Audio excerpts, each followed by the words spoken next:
ഹരേ കൃഷ്ണ. ഐശ്വര്യത്തിനായി നിലവിളക്ക് കൊളുത്തുന്നത് ഒരു പ്രധാന ആചാരമാണ്. ഇത് പോസിറ്റീവ് ഊർജം വീടുകളിൽ നിറക്കാൻ സഹായിക്കുമെന്നാണ് വിശ്വാസം. വിളക്ക് കൊളുത്തും മുൻപ് കൊളുത്തുന്ന ആളും വിളക്കും പരിസരവും ശുദ്ധമായിരിക്കണം. വിളക്ക് നന്നായി കഴുകി തുടച്ച് വൃത്തിയാക്കണം. സാധാരണയായി കിഴക്കോട്ട് അഭിമുഖമായി വിളക്ക് വെക്കണം. ശുദ്ധമായ വെളിച്ചെണ്ണ, നല്ലെണ്ണ അല്ലെങ്കിൽ നെയ്യ് എന്നിവയാണ് എണ്ണയായി ഉപയോഗിക്കേണ്ടത്. ഒറ്റത്തിരിയിട്ട് വിളക്ക് വെക്കുന്നത് ഉത്തമമല്ല.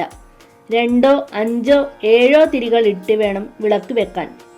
ഒരു പുതിയ തിരി ഉപയോഗിച്ച് വിളക്കിലെ തിരികൾ കൊളുത്തണം. നേരിട്ട് തീപ്പെട്ടി ഉപയോഗിക്കുന്നത് ഒഴിവാക്കുക.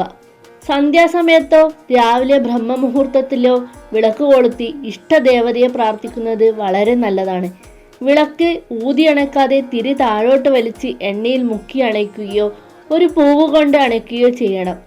ഈ നിർദ്ദേശങ്ങൾ പാലിച്ച് വിളക്ക് കൊളുത്തുന്നത് വീട്ടിൽ ഐശ്വര്യവും സമാധാനവും നിറക്കുമെന്നാണ് വിശ്വാസം. എല്ലാവരെയും സർവേശ്വരൻ അനുഗ്രഹിക്കട്ടെ. വീഡിയോ ഇഷ്ടമായാൽ ലൈക്ക് ചെയ്യാനും ചാനൽ ഫോളോ ചെയ്യാനും മറക്കരുതേ.